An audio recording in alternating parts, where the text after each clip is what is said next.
saludo, amados hermanos, amigos, compañeros, consiervos, paisanos. Quien les habla es el pastor Aristóteles Melgarejo, y en esta ocasión quisiera reiniciar las reflexiones que hace un buen tiempo he dejado de hacerlo por esta situación de la pandemia y tantas otras situaciones que ocupaban mi tiempo. Muy bien invertido ese tiempo a través de las enseñanzas, seminarios y la pastoral, y también compromiso con nuestro amado Perú. Y quisiera reflexionar juntamente con ustedes acerca de la misión de la iglesia. ¿Cuál será la misión de la iglesia? ¿Para qué está la iglesia? ¿Cuál es el motivo por el que Jesús dejó un grupo de personas que Él discipuló aún a costa de su propia vida y les dio un encargo? Y me parece que es tiempo de retomar esa encomienda que recibimos de nuestro Señor y Rey Jesucristo y hacernos la misma pregunta: ¿para qué está la iglesia? ¿Cuál es la misión de la iglesia? Algunos tendenciosamente dicen que la iglesia está para celebrar el Día del Señor. Déjeme decirle que el Día del Señor son todos los días, porque Él es el Señor del tiempo, del día y la noche. Otros dicen la iglesia está para mostrar respeto al Señor y para vestir bien con nuestra mejor ropa el día domingo. Un acercamiento errático acerca de lo que sería la misión de la iglesia. Solamente asistir a un edificio los domingos, entre comillas, para mostrar respeto al Señor a través de nuestra vestimenta, a través de una forma aún de hablar distante la forma de cómo el Señor lo hacía. Él lo hacía de tal manera de que toda la gente estaba a la expectativa de Él, que hablaba, cómo hablaba. Otros quizás podemos decir que la iglesia está para que alguien nos traiga la palabra. Pudiera ser. Otros dirían la iglesia está para dar los diezmos y las ofrendas y tener una jauría de personas que con mucha razón empiezan a cuestionar que muchos siervos, entre comillas, de Dios, líderes, se aprovechan de esos para hacerse millonarios. Es cierto, sucede, está pasando, está sucediendo. Otros podrían decir un poco más convincentes de que la iglesia está para llevar a los perdidos a que reciban a Cristo y sean salvos. Pero eso se puede hacer en cualquier lugar, no necesariamente en ese templo que equivocadamente le llamamos iglesia. Otros podríamos decir que la iglesia está para adorar en forma íntima con el Señor. Nos recordamos del diálogo de nuestro Señor Jesucristo con la samaritana, Y el Señor le aclara a esta mujer diciéndole que no es necesario ir a Jerusalén para adorar al Señor. Porque el Señor necesita que le adoren en espíritu y en verdad, donde esa persona que en espíritu y en verdad busca de Dios, en cualquier lugar. Otros podrían decir, yo voy a la iglesia, o la iglesia está para desarrollar dones y ministerios. No necesariamente es la iglesia. Y déjeme decirle que esos dones y ministerios están para desarrollarlo con la gente más necesitada. Otros podrían decir que solamente en la iglesia está la unción. Qué equivocados. La unción está donde tú estás, si es que tienes el Espíritu Santo de Dios. Si has recibido a Cristo y estás buscando servirlo, ahí está la unción. Podríamos decir que queremos tener una experiencia, que la iglesia está para tener una experiencia y para reunirnos con los hermanos, para tener comunión con los hermanos, para crecer con los hermanos. Es cierto, lo puede hacer en ese lugar donde te congregas. Pero eso lo puedes hacer en tu casa, en tu trabajo, en el lugar donde estudias, en el gimnasio, en el estadio, en el mercado. Puedes buscar esa experiencia.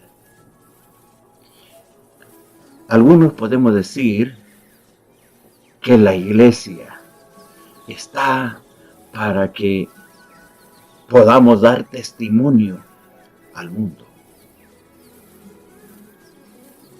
Estamos hablando del pueblo de Dios. Estamos hablando de gente. La iglesia no es un edificio. La iglesia es la agrupación de personas que han tenido una experiencia de un encuentro con Cristo.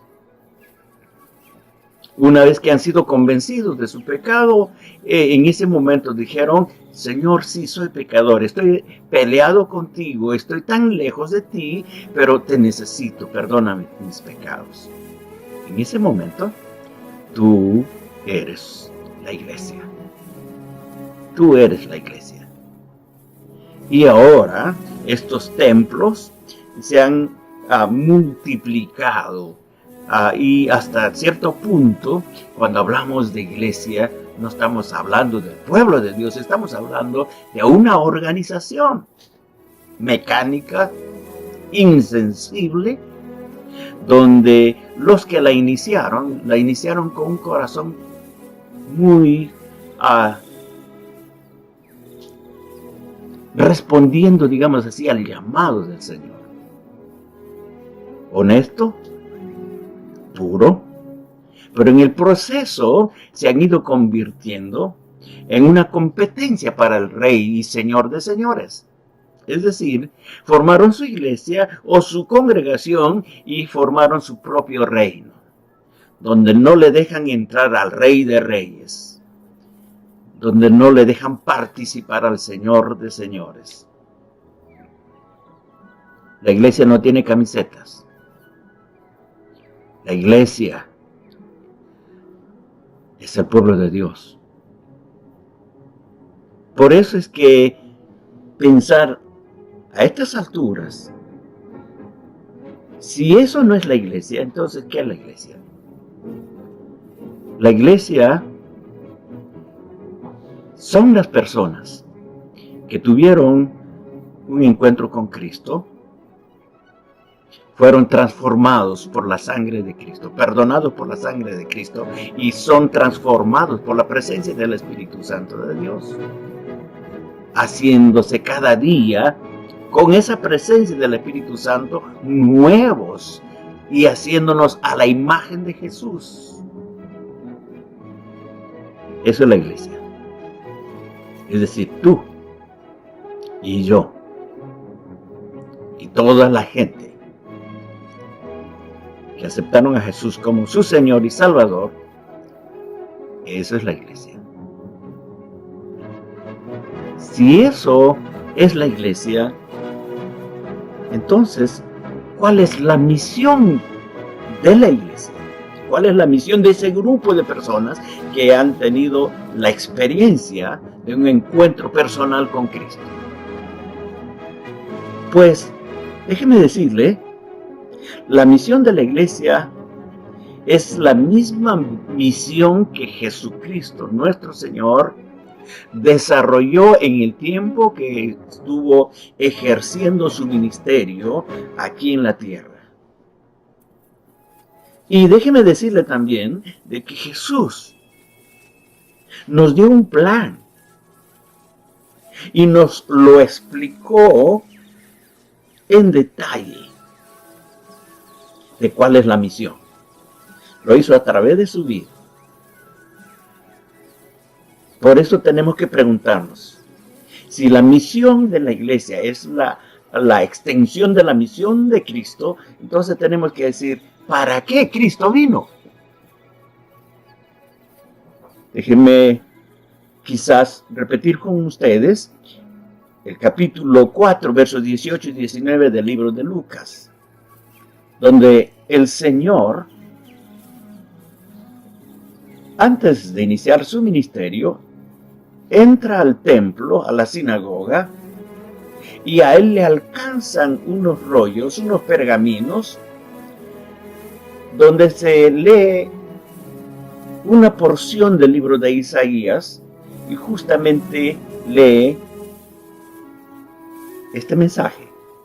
Lucas capítulo 4, versículo 18 y 19. Dice, el Espíritu del Señor está sobre mí, por cuanto me ha ungido para dar buenas nuevas a los pobres. Me ha enviado a sanar a los quebrantados de corazón, a pregonar libertad a los cautivos y vista a los ciegos, a poner en libertad a los oprimidos, a predicar el año agradable del Señor. Para eso vino el Señor. Uno, para dar buenas nuevas, buenas noticias a los más necesitados, a los pobres, a aquella gente que vive en condiciones deplorables por las acciones de los hombres. Jesucristo vino a sanar a los quebrantados de corazón, a pregonar libertad a los cautivos, a sanar a los ciegos, dar vista a los ciegos. Vino prácticamente a darnos libertad en todas las áreas de la vida del hombre. Si eso es el motivo por el cual Cristo vino, entonces quiere decir que la iglesia cumple esa misma función. La iglesia está para dar las buenas nuevas a este mundo que vive convulsionado, especialmente a los más necesitados. La iglesia entonces está para sanar a los quebrantados de corazón, aquellos que han sido golpeados, maltratados, que han sido acomplejados, que están con traumas.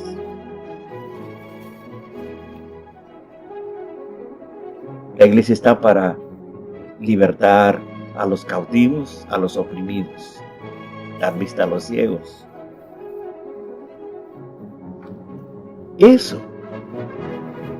Para eso es que existe la iglesia. Pero aún más, miren lo que dice, ¿para qué vino Jesús? ¿Qué sucedió cuando vino Jesús? Juan 3, 16 y 17 dice, porque de tal manera amó Dios al mundo, que ha dado a su Hijo unigénito para que todo aquel que en él cree no se pierda, mas tenga vida eterna. Porque no envió Dios a su Hijo al mundo para condenar al mundo, sino para que el mundo sea salvo por él. ¿Qué tan distante la iglesia actual está de esta verdad? Si para eso vino Jesús, es decir, para que el mundo sea salvo por él, para que la gente tenga vida eterna. Yo he escuchado tantas predicaciones que lo que hacen las iglesias es los condenamos a la gente. Gente pecadora, claro, todos fuimos pecadores, somos pecadores, solo que algunos pecadores arrepentidos. Muchos de nuestros mensajes y sermones son acusaciones. Pareciera que estuviéramos en una corte y somos los fiscales, los predicadores. Acusamos a la gente. La gente está necesitada que lo levantemos, que los sanemos, que los animemos, que les digamos esas buenas nuevas, que sí hay solución a sus problemas, que sí hay perdón de pecados. Él no vino a condenar. Iglesia, tú no estás para condenar. Tú estás para salvar. Iglesia, quitémonos ese ropaje de juez y de fiscal. Vistámonos la ropa que nuestra gente se viste. Esa ropa de humildad, de honestidad, de necesidad, de justicia. Para eso vino Jesús. Y para eso está la iglesia. La misión de la iglesia es la misma misión que Cristo hizo. Pero Jesús, ¿cómo desarrolló su labor por el cual Él vino? ¿Qué hizo Jesús? Miren lo que dice Lucas, capítulo 19, verso 10. Dice, porque el Hijo del Hombre vino a buscar y a salvar lo que se había perdido. ¿Qué hizo? Salvar lo que se había perdido. Usted y yo estábamos perdidos. El mundo está perdido. La humanidad de todas las generaciones y de todas las etnias, de todos los idiomas, estaban perdidos. Él vino. Jesús vino a salvar. Iglesia, tú estás para salvar. Tú estás para dar aquello que esa gente que quizás vive alrededor tuyo, que tú lo puedes dar. Si tiene uno de los mensajes de Juan Bautista, apenas iniciando su ministerio, si el que tiene 2 capas, dele uno al que no tiene. ¡Wow! Yo no sé si eso lo puede usted hacer, pero esa es la misión de la iglesia. Eso es lo que hizo Jesús y eso es lo que debe de hacer la iglesia. Ahora, ¿cómo es que lo hizo? Marcos capítulo 10, verso 45 dice, porque el Hijo del Hombre no vino para ser servido, sino para servir y para dar su vida en rescate por muchos. Esta es una palabra que bien merecemos rescatarlo para nuestras iglesias, nuestros líderes, nuestros pastores, aquellos que se autonominan apóstoles, profetas, maestros, pastores. Tienes un ministerio y se ha corrompido tu ministerio por el afán, por el dinero, por la fama. Lo has corrompido tu ministerio. Y déjame decir que si hasta aquí tú has estado pidiendo que te sirvan, has equivocado el rumbo de tu ministerio. Jesús vino a servir. Tú y yo estamos para servir. La iglesia está para servir. Eso es lo que hizo Jesús. Vino a servir. La iglesia está para servir y aún a dar su vida en rescate por aquellos que están necesitados. Eso es lo que hizo Jesús. Eso debe hacer la iglesia. Por eso Jesús puede decir 4 capítulos más adelante, el capítulo 14 de Juan, en el libro de Juan, capítulo 14, verso 6, dice, yo soy el camino y la verdad y la vida. Nadie viene al Padre sino por mí. Yo no sé si tú puedes decir, mírenme a mí, yo soy el camino para llegar al Padre. Yo hablo la verdad para que vayan al Padre. Yo soy la vida, doy mi vida para que vayan al Padre. Yo no sé si usted, como parte de una iglesia o como la iglesia, puede decir. Si no lo puede decir, empiece a vivir. Que sobre usted camine la gente para llegar al Padre. que su integridad sea verdad en todo lugar y en todo tiempo, y dé su vida por aquellos que la están perdiendo. Pues en este tiempo, la iglesia es una iglesia que necesita volver a las Escrituras. Jesús nos dio el ejemplo. La otra pregunta sería, ya sabemos qué es lo que hizo Jesús, cómo lo hizo. Vamos a hacernos la siguiente pregunta, ¿dónde lo hizo? ¿Cuál es el lugar donde Jesús empezó a hacer lo que él estaba, el motivo por el cual él vino a la tierra? Miren, Marcos capítulo 2, verso 17 dice, los sanos no tienen necesidad de médico, sino los enfermos. No he venido a llamar a justos, sino a pecadores. ¿Dónde lo hizo? Allá donde la gente necesita de sanidad. En esos lugares donde no hay medicina. En esos lugares donde no hay educación. En esos lugares donde la injusticia es el pan de cada día.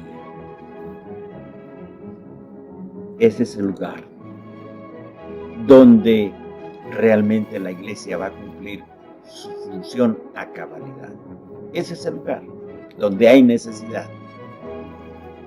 Pero hay un hermoso capítulo, el capítulo 25 de Mateo, nos dice exactamente el lugar y cómo hacerlo y con quién hacerlo. El capítulo 25, vamos a leer solamente como muestra 3 versículos o 2 versículos, versículo 25, 35 y 36 del libro de Mateo. Dice, porque tuve hambre y me disteis de comer, tuve sed y me disteis de beber, fui forastero y me recogisteis, estuve desnudo y me cubristeis, enfermo y me visitasteis, en la cárcel y vinisteis a mí. Y aquellos que lo habían hecho, que habían estado trabajando con la gente más necesitada, con aquellos hambrientos, con aquellos que tenían sed, con aquellos que eran forasteros y no tenían dónde dormir, dónde comer, aquellos que estaban desnudos, que estaban enfermos, que estaban presos, y la gente lo hizo. Cuando escuchen esta palabra de la boca de Jesús, les dice, Señor, ¿dónde te vimos? Y el Señor le dice, ¿por cuánto lo hiciste a estos más pequeños? A esta gente que vive al margen de la abundancia, presa de la explotación, presa de injusticia, ajenos a la equidad social, económica y oportunidades de trabajo y educación. ¿Por cuánto lo hiciste a ellos? A mí me lo hiciste. Entra al gozo de tu Señor. Qué interesante. Iglesia, sabemos dónde hacerlo y sabemos qué hacer. Hagámoslo. Hagámoslo. Es necesario. Por eso el Señor, y al final de su ministerio, ahora ustedes háganlo. Lo que yo hice, háganlo. Juan 13:15, el Evangelio de Juan, capítulo 13:15, nos dice el Señor mismo, porque ejemplo os he dado, para que como yo os he hecho, vosotros también hagáis. Es un mandato ineludible, no puedes obviarlo. Simplemente hágalo. Empiece a cumplir la misión que el Señor nos dio. Servir. Servir. Como hizo Jesús. Hacerlo.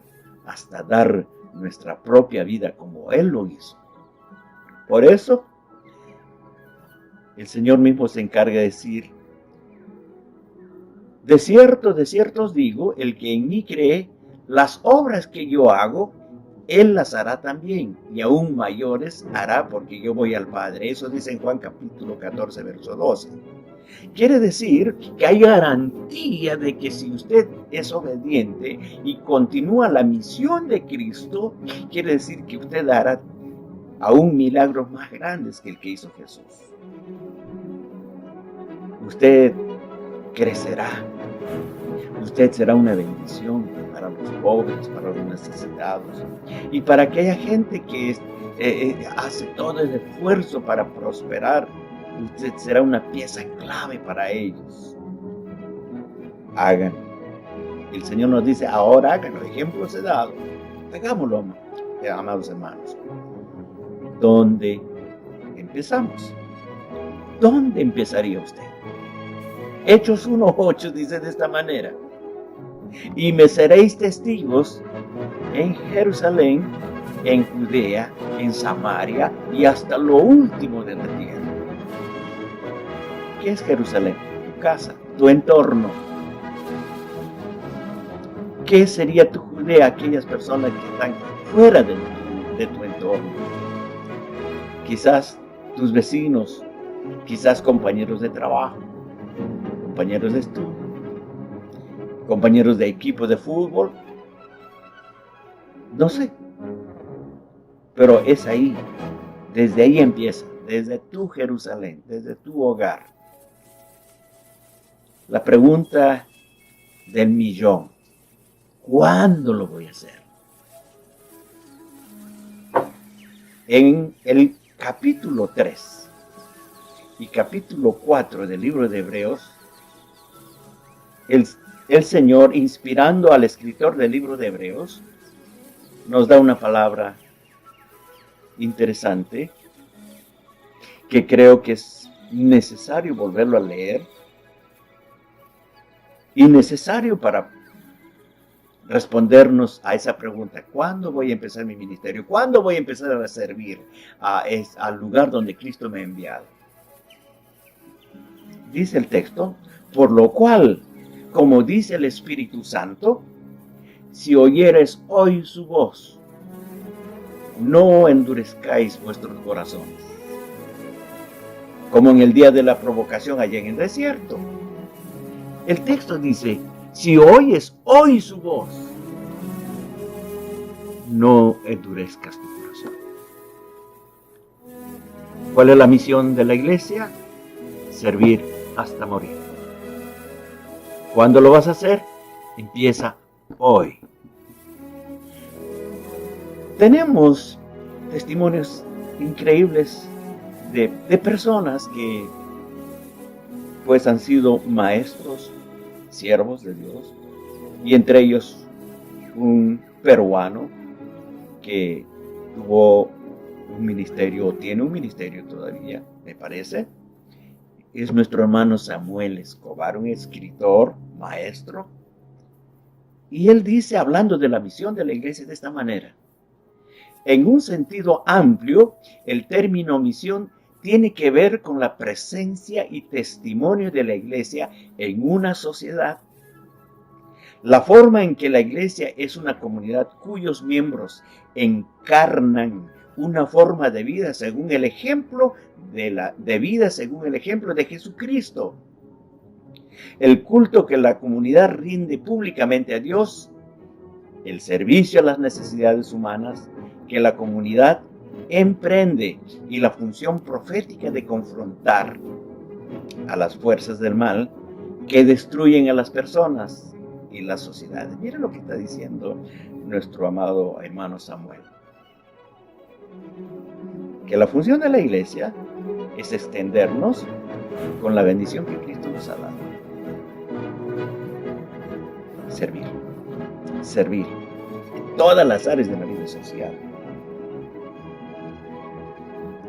Hay un montón de personas muy entregadas al servicio del Señor, gente que ama al Señor, y que aun cuando se lee la gran comisión de Mateo, capítulo 28, versos 19-20, Marcos 16, 15 y 16, nos hablan que implícitamente en la gran comisión conlleva el servicio hasta la muerte. servir, empezando Jerusalén, yendo, dice, a todas las naciones. No tiene límite el servicio al Señor. La misión de Jesús es la misma misión que tiene la iglesia. Restaurar al ser humano a su plena condición conforme al origen, conforme al plan que Dios le dio a cada persona. Es decir, mirar desde la perspectiva de Dios a la humanidad, que todos somos hechos a la imagen de Dios, de tal manera que nadie puede ser desdeñado, nadie puede ser maltratado, nadie puede ser dejado de lado, sino que todos los levantemos, todos nos restauremos. Me encanta un párrafo que se escribe en la declaración del Pacto de Lausana, en esa reunión de misiones que se hizo. Ellos escribieron un pacto y dice así esta declaración: afirmamos que Dios es tanto el creador como el juez de toda la humanidad. Por lo tanto, debemos compartir su preocupación por la justicia y la reconciliación en toda la sociedad humana, y por la liberación de los hombres y las mujeres de toda clase de opresión, dado que los hombres y mujeres son hechos a la imagen de Dios. Toda persona, independientemente de su raza, religión, color, cultura, clase, sexo o edad, tienen una dignidad intrínseca, por lo que debe ser respetada y servida, no explotada. Aquí también expresamos nuestra contrición, tanto por nuestra negligencia como por haber considerado en ocasiones a la evangelización y la participación social como mutuamente excluyentes. Aunque la reconciliación con otras personas no equivale a la reconciliación con Dios, ni la acción social a la evangelización, ni la liberación política a la salvación. Afirmamos, no obstante, que tanto la evangelización como la participación sociopolítica forman parte de nuestro deber cristiano, pues ambas son expresiones necesarias de nuestras doctrinas, de Dios y del hombre, de nuestro amor por nuestro prójimo y nuestra obediencia a Jesucristo. El mensaje de salvación implica también un mensaje de juicio contra toda forma de alienación, opresión y discriminación, y no debemos tener o temer denunciar el mal y la injusticia donde quiera que existan. Cuando las personas reciben a Cristo, nacen de nuevo a su reino y deben buscar no solamente exhibir, también difundir la justicia del reino en medio de un mundo inicuo. La salvación que decimos tener debería estar transformándonos en la totalidad de nuestras responsabilidades personales y sociales. La fe sin obras está muerta. ¿Cuál es la misión de la iglesia? Servir. Servir en todas las áreas de la vida social. Desde una perspectiva bíblica, tenemos los recursos, tenemos prácticamente la herramienta para que la pobreza sea desarraigada, la injusticia sea desarraigada, la corrupción pueda ser quitada dentro de nuestra sociedad. Y nadie lo puede hacer sino la iglesia, usted y yo. Ha sido su amigo y hermano Aristóteles Melgarejo. Dios los bendiga.